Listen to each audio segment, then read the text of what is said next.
Hi, I'm Erin, and this is my channel, Dr. Rinnerung, where I talk about my research and books and things I'm teaching and whatnot. And today I have with me two PhD students, so I'm super excited about this to talk about just studying and researching Malazan in graduate school and sort of within an academic context.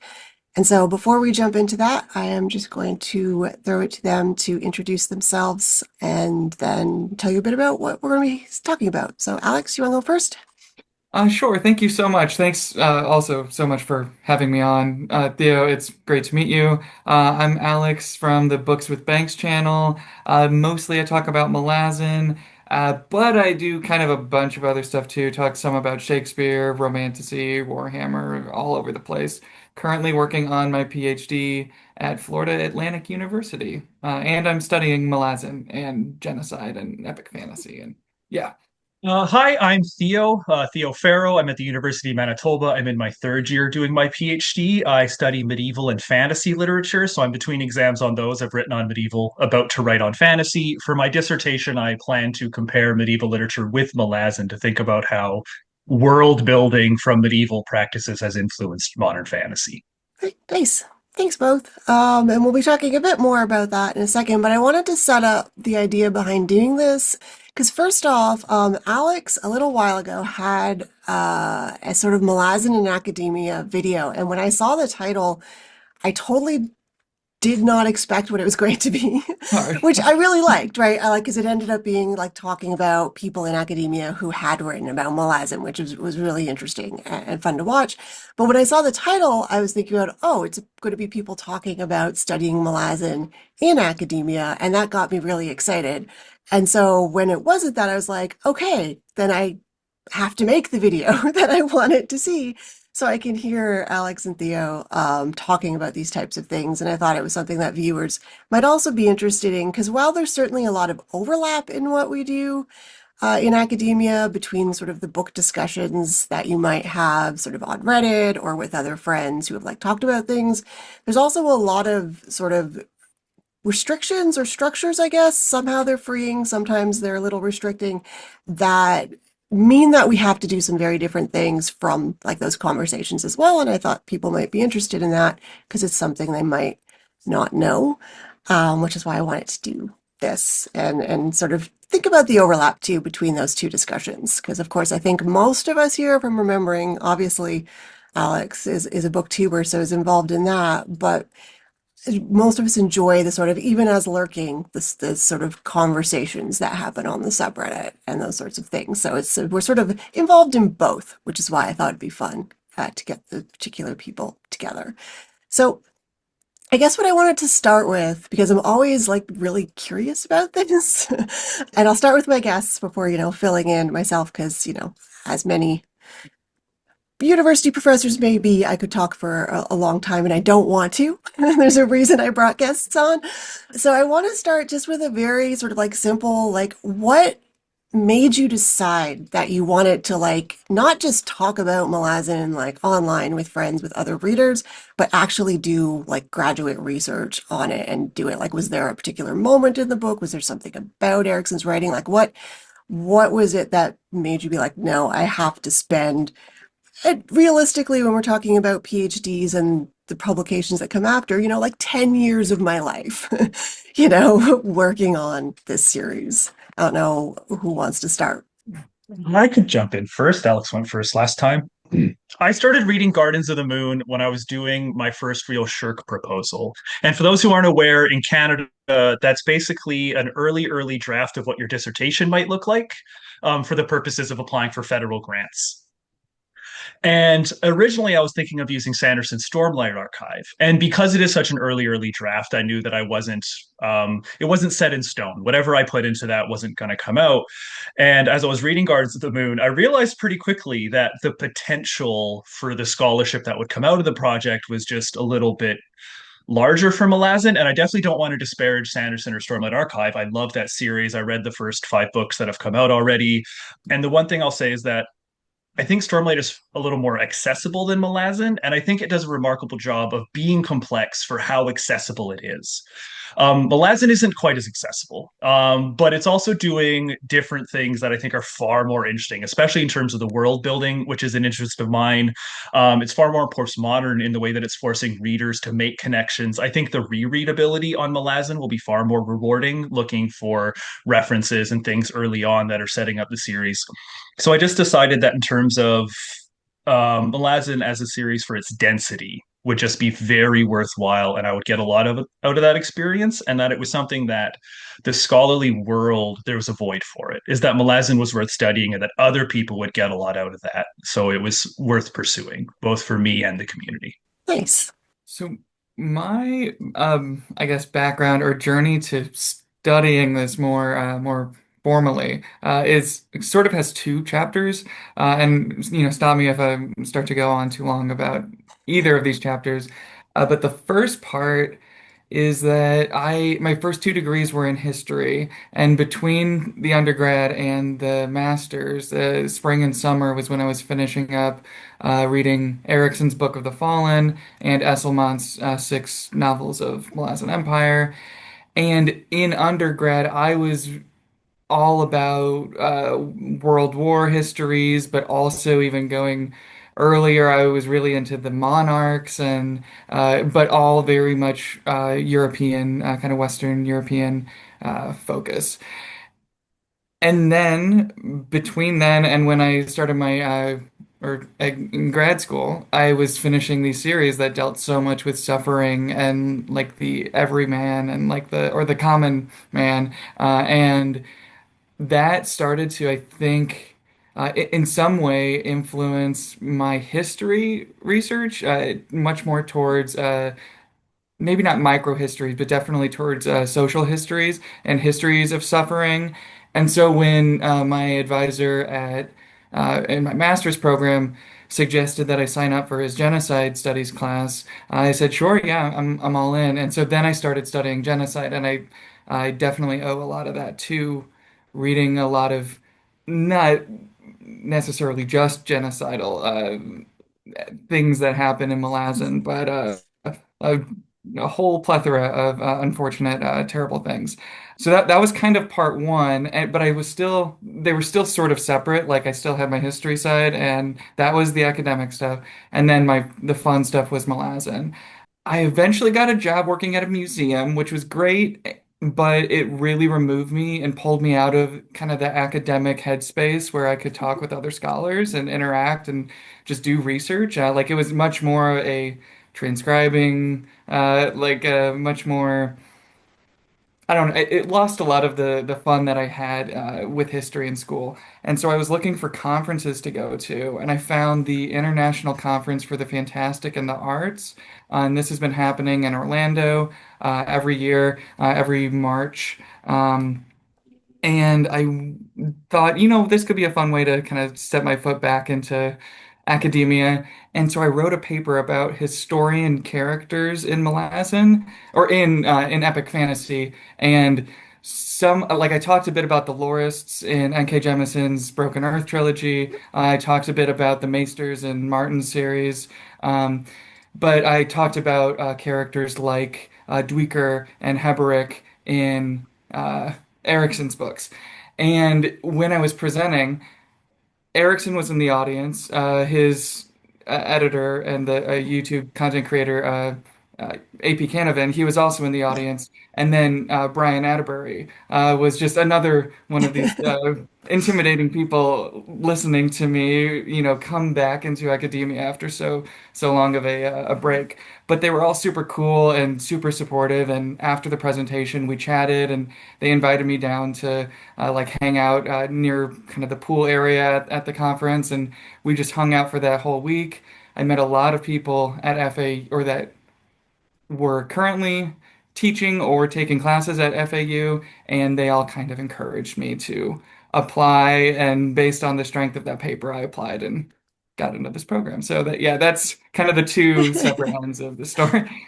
Nice. I mean, I love actually, there's so many parts of that that are so very academia, like conferences, right? Like, Right. one of the great things about going to conferences with other academics is you never know who's going to be in the audience, like, because depending on where it's held and whatnot.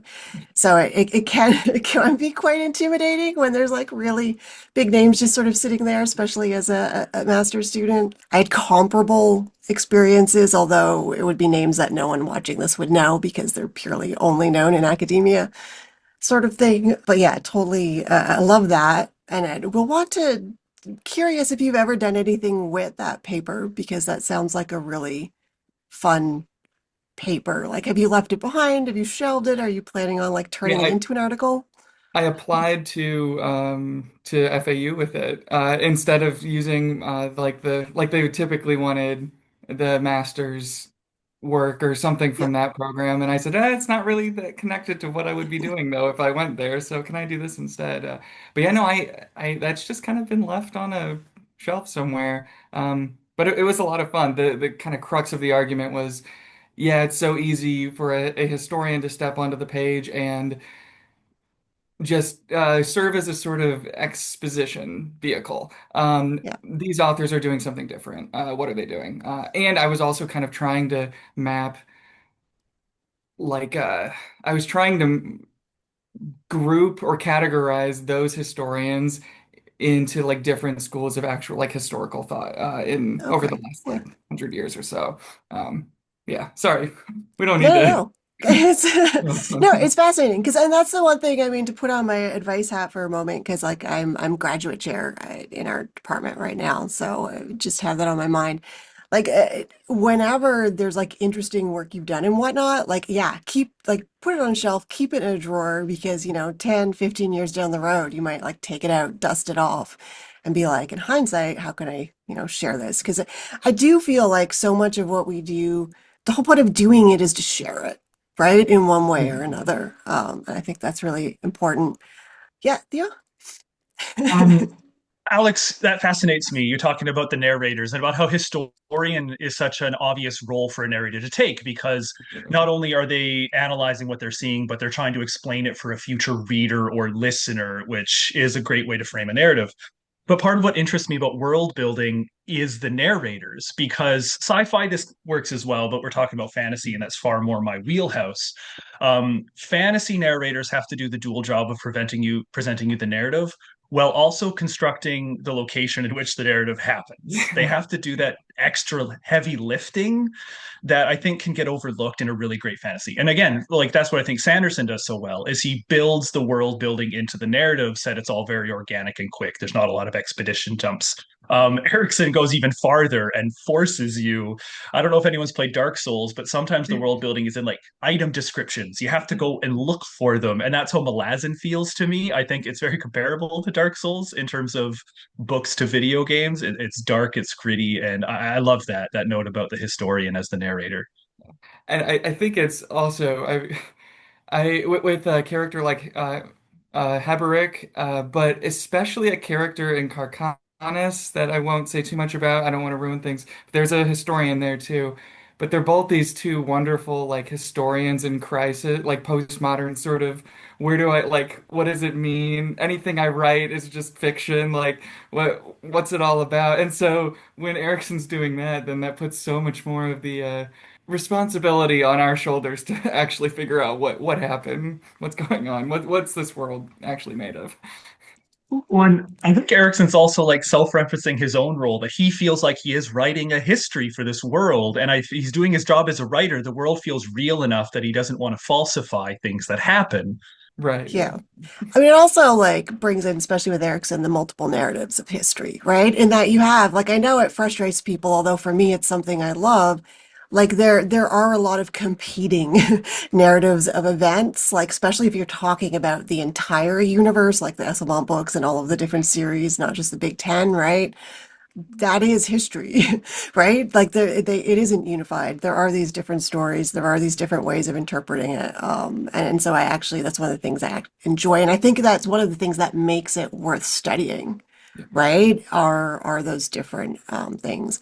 And I guess, I mean, the thing that got me into thinking about doing Malazan originally was I mean, I'd started teaching fantasy as a way of actually being able to read fantasy again, because I was really frustrated that I didn't have time to read fantasy with what I was teaching and my research and those responsibilities. So I was like, well, I can fix that by starting to teach fantasy. And so that started that, but then the more I was teaching it, the more I wanted to dive more into it and do it more deeply. With Malazan, I think it was interesting because it wasn't until I think Dust of Dreams and it was about Tavor. And so I'm going to leave that Mhm. empty, but like I got really obsessed with Tavor Perrin and like that character and the fact that we don't have access to her, right? Because we don't get her POV. And I'd been already thinking about that a little bit with regard to Coltane, and of course I was thinking of developing about different representations of the hero in various ways, and the idea of like intentionally not getting a POV when you're writing a very sort of like heroic character. It turned from sort of heroism into thinking about queerness. And then when I started the reread, I just got bombarded with, oh, Silver Fox, oh, Children of the Dead Seed, oh, like all of these others really. And then, of course, it was great because I got a bit of money from the university to sort of do as like seed grant money for, again, applying for those national grants that Theo was mentioning earlier that we have to do sort of in Canada. And I got to hire a team of graduate RAs. Theo was one of them. Anastasia, who I have like my first sort of Malazan video I posted to the channel was a conversation with her, and then another student, Bren. And I just got all summer to sit around and talk to them about Malazan and studying Malazan, and that was fantastic. So that's what sort of got me into wanting to do this. And then realizing, quite sadly, that very few academics had written on it, which just seems wild to me. Like, I recognize it's a big world. And it also, there's practicalities that maybe we'll get into later a little bit, but it's just so dense and rereadable and so very in line with a lot of the things that academics are interested in at the moment, like particularly fantasy scholars, that I thought it was very strange that more people weren't writing about it. And the most recent article was actually from someone else here in Winnipeg at our like other university that's in the city, Peter Melville, who had written Oh, about it. So I thought that was really interesting. And I wanted to sort of convince more people to read it, basically. But yeah, it was very much around this the very the queerness of this world, and I mean that in a very expansive sense, right? Like non-normative temporalities, non-normative sexualities, non-normative reproduction, all of those sorts of things, which fantasy does so well. I guess that brings us to the next idea, and this may be surprising to some people watching, although if you're in academia it won't be. But I was curious about sort of the state of the field, if you will, and it might be less so given who's in the room, but I wanted to think about like, was there resistance to studying fantasy in mhm. like an academic setting, like either from professors in a department or like other academics or even like fellow grad school people like was it just sort of like, yeah, of course, this is something worthy of academic study, or was there resistance to it when you were doing it, or even from yourself, right? I could take this one first if so I think I mean I guess I experienced maybe a tiny bit of resistance in two different areas. One would be not academic and more friends and family, and I think that's part of just that when I introduce my research interest and I say genocide and fantasy, it's like they can't help but have that gut reaction of that's an oxymoron. You can't like one is fun and one is not. And I do think there is a sense of like I have to sit with people for a while to explain how this actually can be like a serious look at serious real world things with the primary sources are just epic fantasy texts. So I get a little resistance that way. But then at FAU, we're pretty well known for our SFF concentration and program, and so many alums and students and faculty from this school go to the international conference for the Fantastic and the Arts. So as far as like a place to study SFF, this is a pretty good one, a pretty comfortable place. That said, I just started, or I'm taking a Theorizing the Fantastic course right now, which is wonderful. But I'm discovering through that class and through others who are in this concentration that epic fantasy specifically is not a particularly popular uh, subgenre. There's a lot more, and I think this is what's popular, but also what's important right now. A lot more focus on things like Afro or African futurisms, Latinx futurisms, even like solar punk. There's a lot of these other, I think, more maybe groundbreaking or like more recent developments that don't really touch on epic fantasy as much because I think epic fantasy might still hold on to some of the I guess pejorative connotations of like it's more conservative feudal Europe like that sort of more fascist as someone like Melville might say. But yeah, no, I the faculty and my classmates, they've all been very happy to learn that I'm studying Malazan, but there has been a little bit of resistance. Yeah, or a little bit unfamiliarity. Like we read the Silmarillion, and one of my classmates said, and this is my like third or fourth time. I love Tolkien stuff as well. But one of my classmates said or made a comment along the lines of, "Yeah, this is kind of exactly why I don't like secondary world fantasy." Oh, And a lot of the class was like, "Yeah, I know exactly what you mean." And it was maybe me and one other student who really love stuff like that. Or yeah, so that is sort of an interesting divide. yeah. It's a bit of a tension, I think. I mean, Theo, I don't know. And especially because I know when you were applying for PhD programs, Theo, you sort of encountered a bit of resistance, didn't you? Just in terms of Well, not finding exactly. potential supervisors, right? Yes. When I was reaching out, like before I did any applications, and I was reaching out and emailing professors at various universities and saying, like, hey, these are my interests. Are there any chances you'd supervise a project? It wasn't a lot of schools that got back to me and said, hey, actually, yeah, we can totally do that. And half the time it was, we can half do that. Like if you hybrid it with something else, then we could work it in. That was a common response. And I appreciate that for sure from people who are trying to make it work. And it's not so different from my initial experience with David, where the first project I went to him with, he says, well, I can do half of that. And we had to adjust the projects that he could just supervise. But in terms of resistance for studying Malazan, like in my personal relationships, not at all, because well, I work with you, and obviously you're excited for me to study Malazan.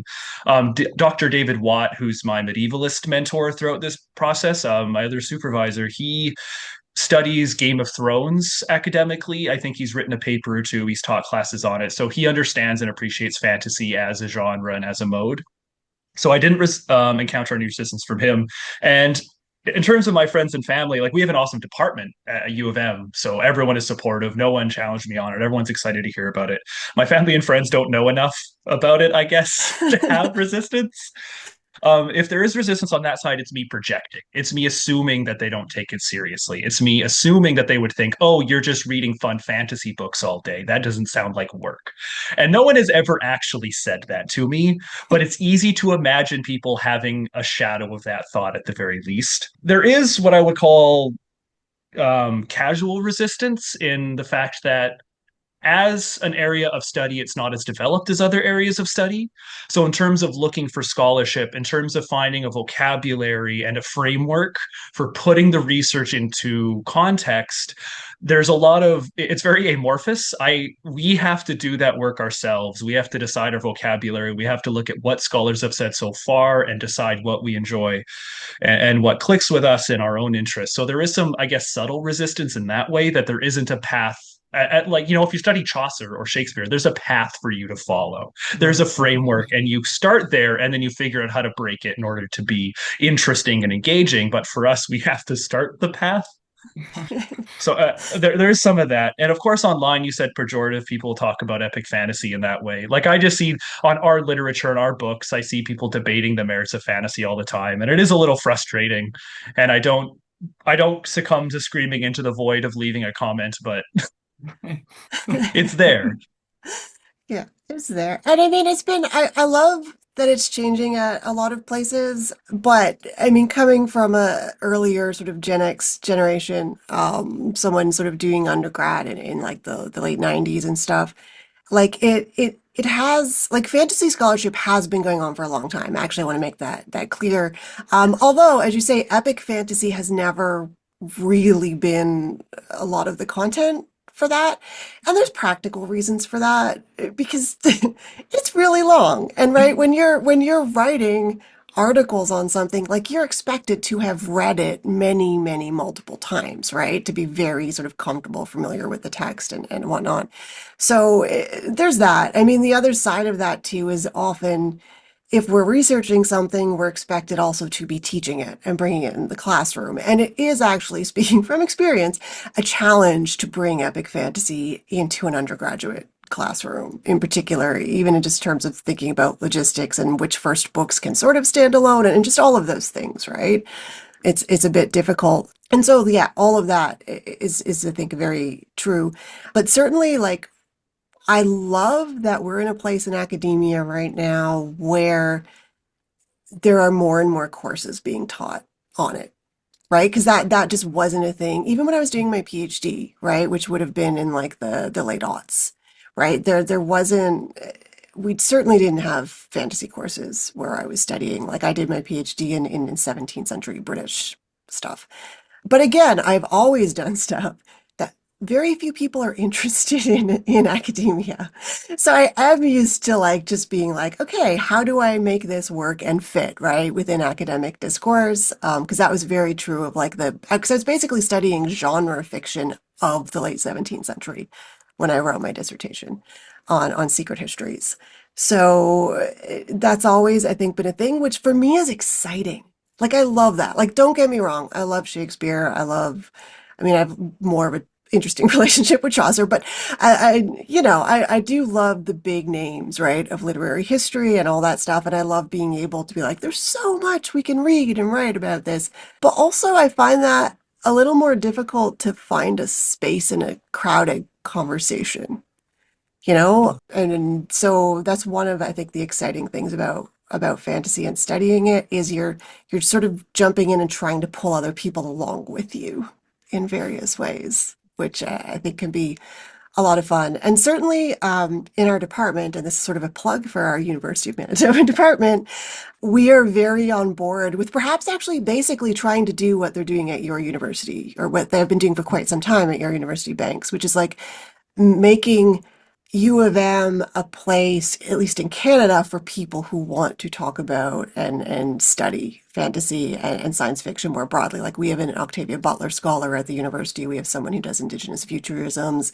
We have, of course, David Watt, Theo's, and then myself. And like, so we're trying to like do that. And we're going to be doing a fantasy conference within a year or two that I'm organizing with Oh, someone at awesome. Regina. So like all of these things, I think is it's fun for me to be part of really pushing to bring this into academia in a way that it wasn't like even 15 years ago, which I think is great.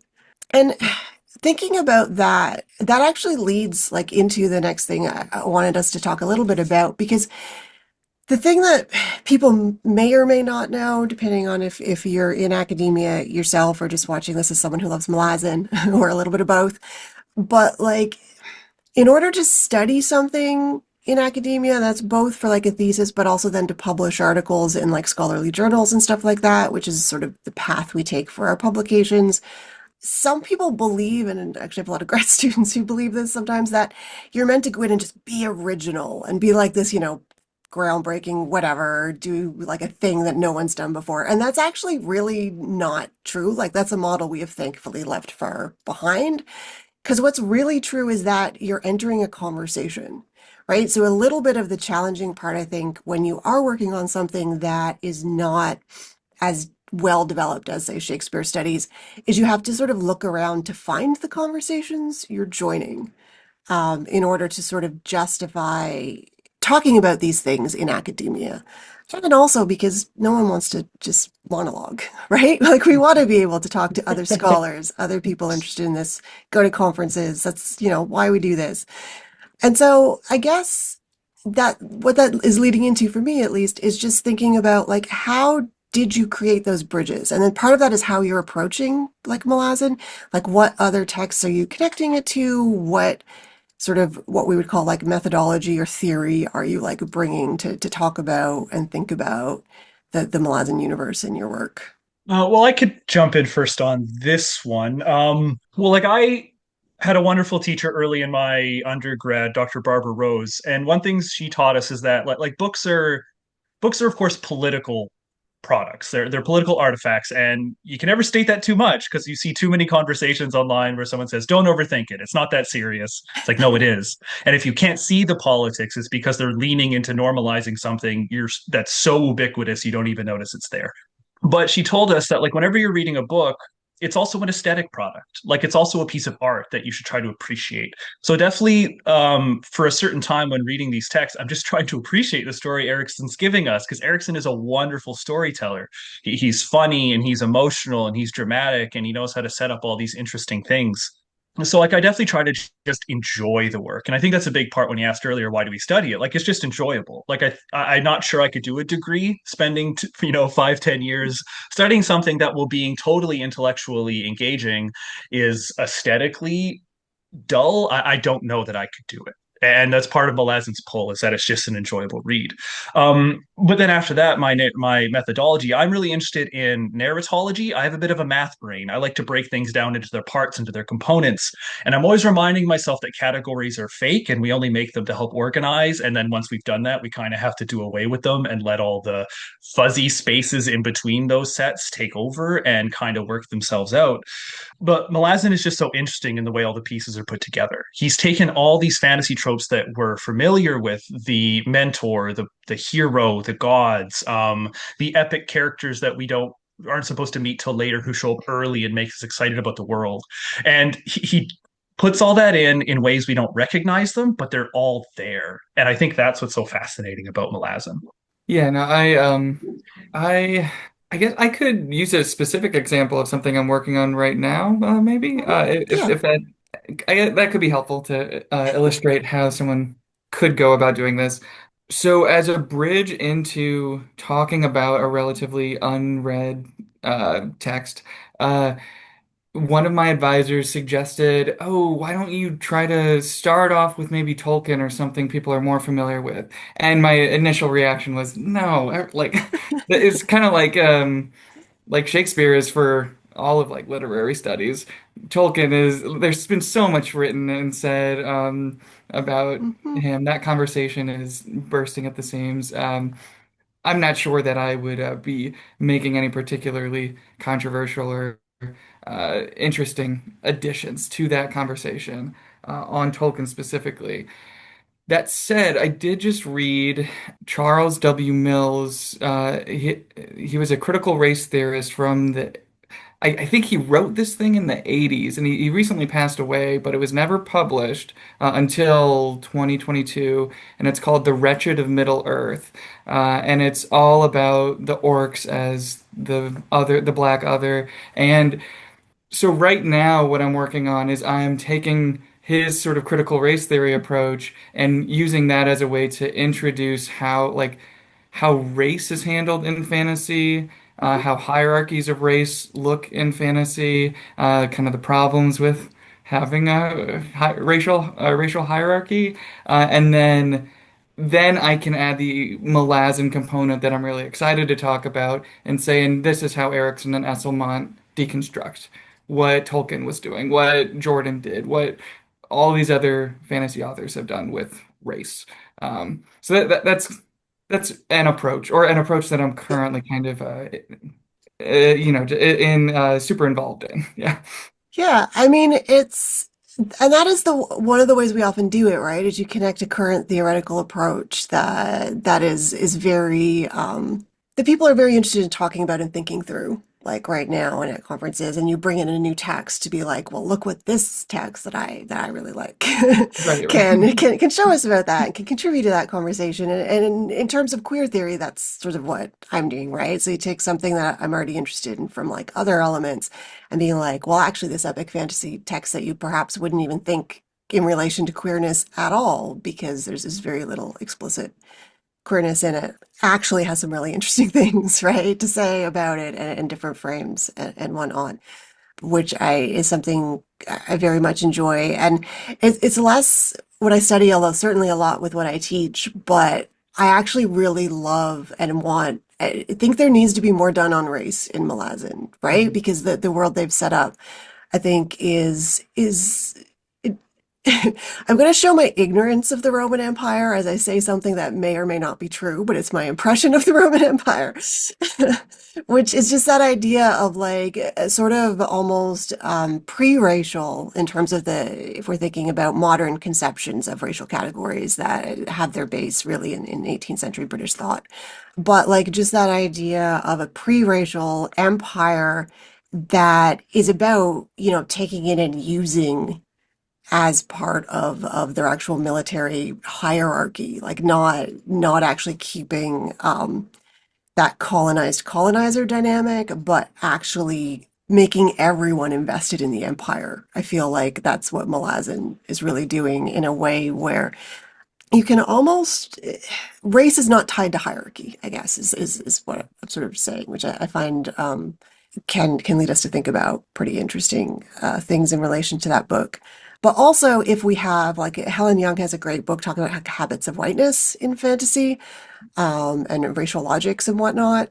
And so, one of the things I found weird, which was a tell on me and what type of fantasy I grew up reading, but like the first time I read Malazan, I would find myself forgetting like which characters were black and whatnot, right? Because my brain wants to make all the epic characters white, right? Just because of those habits of fantasy, right? That we have.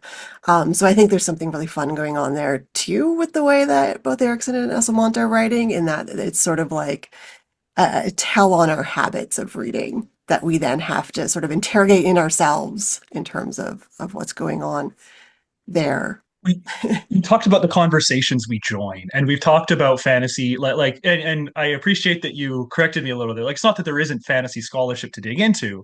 I think part of it is that fantasy likes to deal with the numinous, fantasy likes to deal with the ineffable and the indefinable.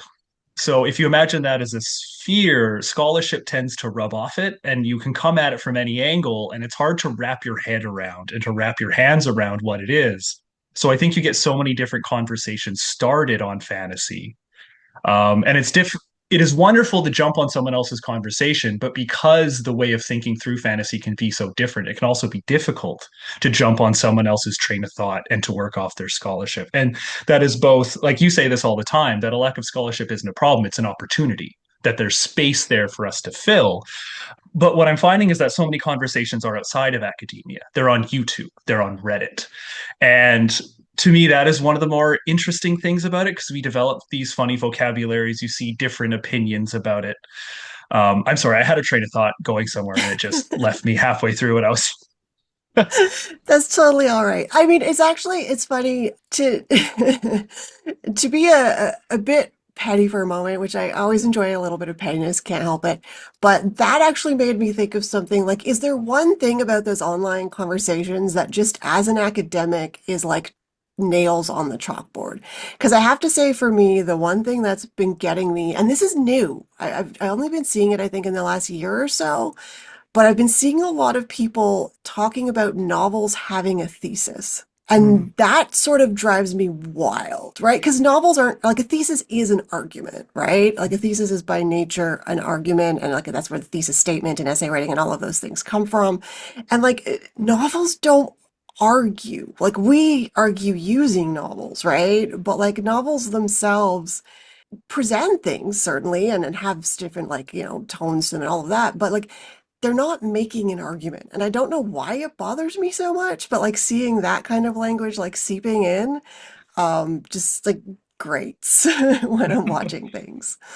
mine isn't so much a I think it's a both play. It's a nails on the chalkboard on YouTube and in academia. Okay, The yeah.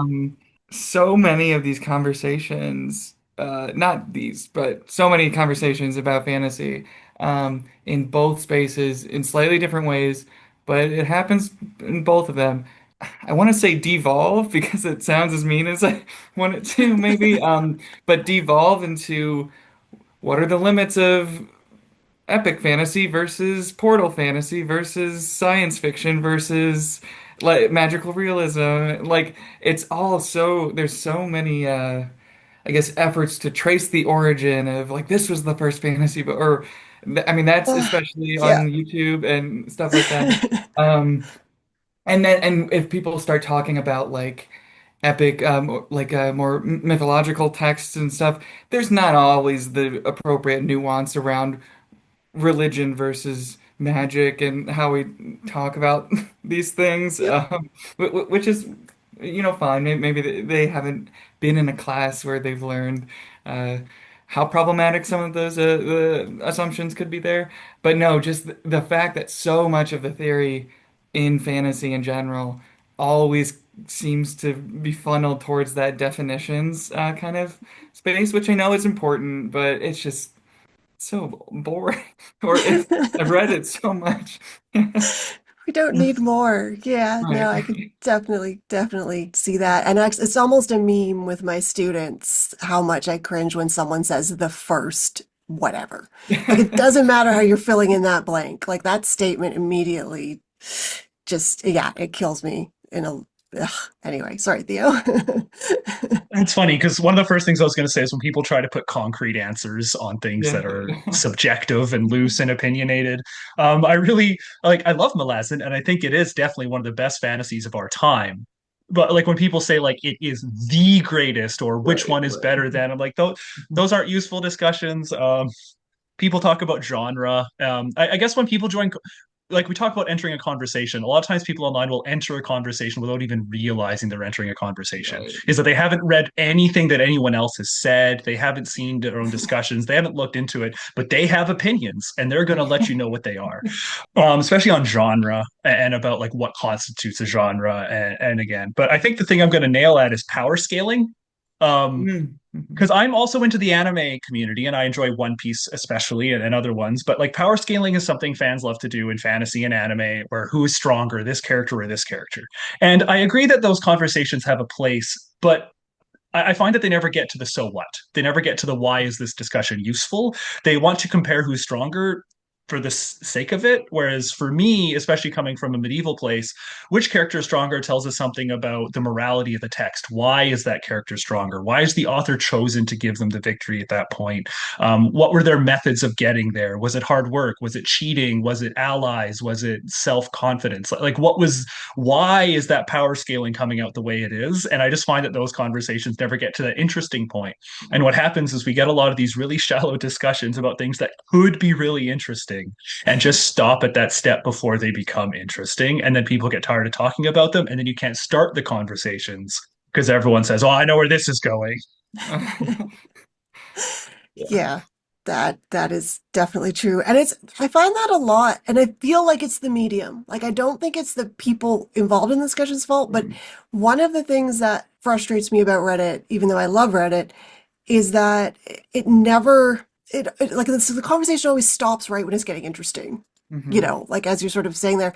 But I think part of it is, and I'm guilty of this myself, no one wants to read or write a whole essay on Reddit either, right? So it's like, how do you get to those like further building bits without writing just way too much that no one's going to read, right? So it's almost a tension in the platform, I think, in a lot of ways. I've thought about doing series of posts for certain communities, like how you see people on what used to be Twitter doing, one of 12 and they have their whole thread. I've thought about like, well, every day for a week, I'm going to talk about this topic and make posts about it. But again, that's a lot of work. Right. Yeah, especially if you're writing for a living as a graduate student or professor or whatnot. There's also that sort of challenge. But I mean, I wanted to move to sort of a fun one because I don't know if you all have thought about this at all, because I just added it to our document very late, so you might not have seen it. If you were going to teach and this could be anyone in the Malazan universe, so Esselmont or Erikson, to an undergrad class, though, it can be Mm. any kind of class, right? That doesn't have to be specified, but an undergraduate one. Which book and why? I I would love to teach. I don't know how I could do it. I would love to teach Forge of Darkness because I think there's a lot more in that book than maybe any other. Maybe Bone Hunters is a close competitor, but there's a lot more about propaganda to stir up certain factions against other factions. And I think that could, I don't know, I'm sure that could connect decently well to contemporary stuff that they might be learning about in their other classes. Like if they're taking this as an elective or, that I think I would go with that one. Of course, then they don't get a lot of the references to things that are coming later, but because it's so early in the whole timeline, I don't think it particularly spoils anything. And it's also very challenging. So I do like the idea of assigning a challenging book. Yeah. Yeah.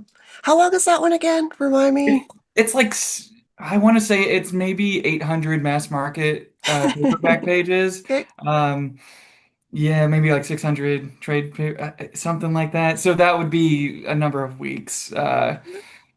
Yeah, I don't Which is know. doable. It's Yeah, doable. It's on the edge of doable, but yeah, definitely good done. And even like, I mean, come on, people do Dickens' Bleak House and don't right. blink about it, right? So there is some argument to be made there. And I have actually been toying with that one. I have to do a reread, but I do like the idea of doing just because that one too, there is that emphasis on the competing discourses that I think is really interesting. There's also one storyline that is one of the most, I guess, sort of horror centered kind of things, but it's funny, but it's really dark and horrific. I'm sure you know what I'm talking about with yeah. Yep. Um, Um, when dad's away. Yeah, and that could, I don't know, just studying that story could be a lot of fun, I think, for people. Yeah. Yep.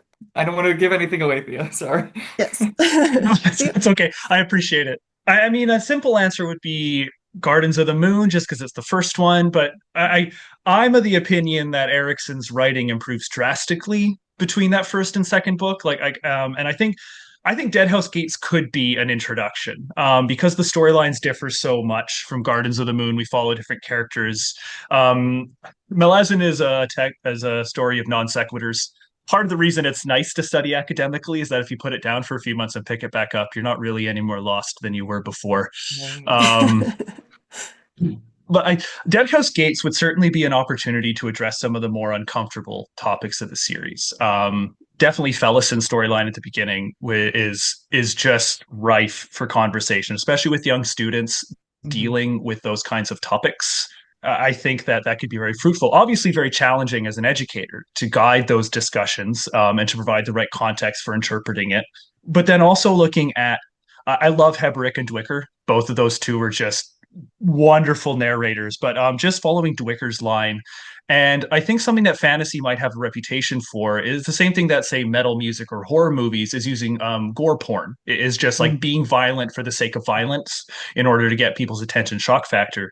And I think Deadhouse Gates does a beautiful job of taking the macabre and the awfulness of war and really bringing the emotional trauma of it down to the characters and the narrator. Where Dwicker is not a hero looking for adventure. Dwicker is a historian who understands the horror of what he's experiencing and is trying to articulate it for everyone else around him. And I think that would be a great text to teach students, to get them to see fantasy less as that escapism and more as a serious venture for knowledge and thinking through our contemporary issues.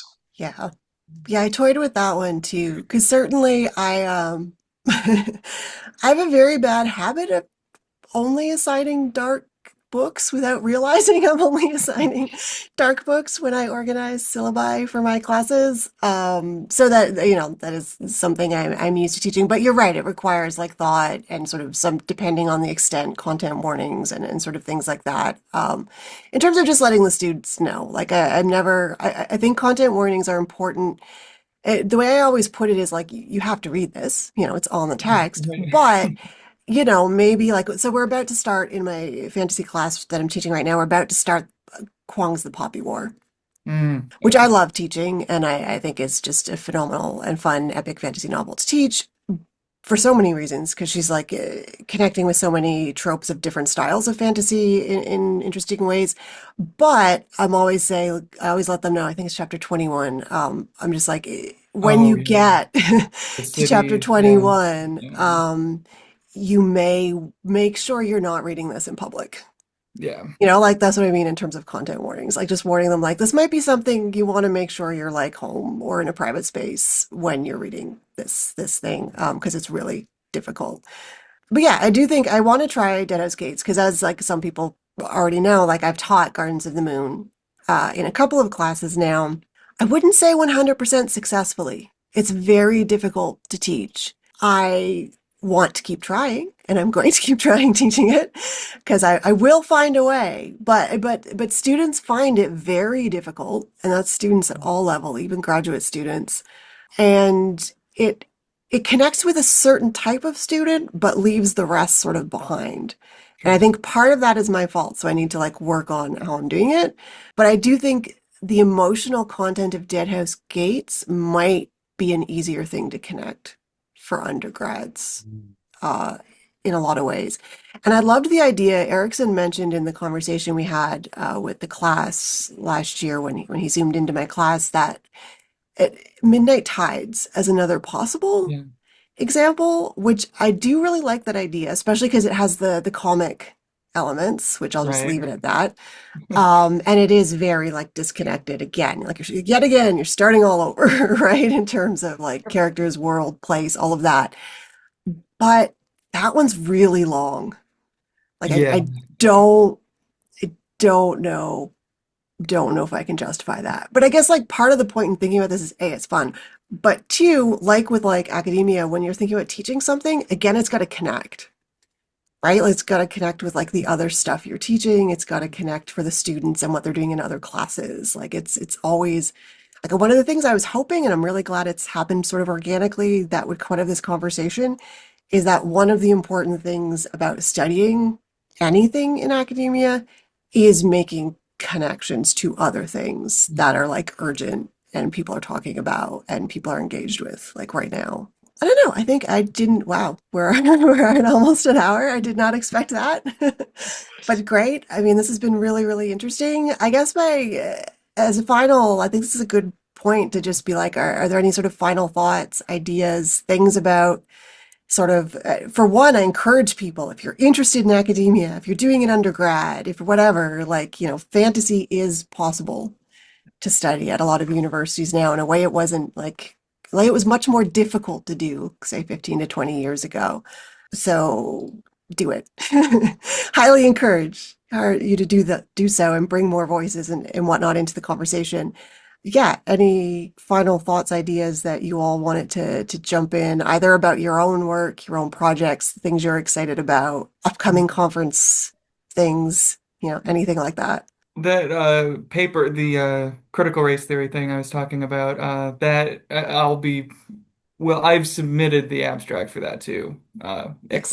ICFA. So hopefully, fingers crossed, I'll be there. I do want to say if anyone watching this is like loves Malazan and you're interested in studying it professionally, be ready for then everyone else who knows about Malazan in whatever department to or knows of it to treat you like, oh, they're dealing with or they're reading that really hard book or they're the student who's tackling that really challenging thing.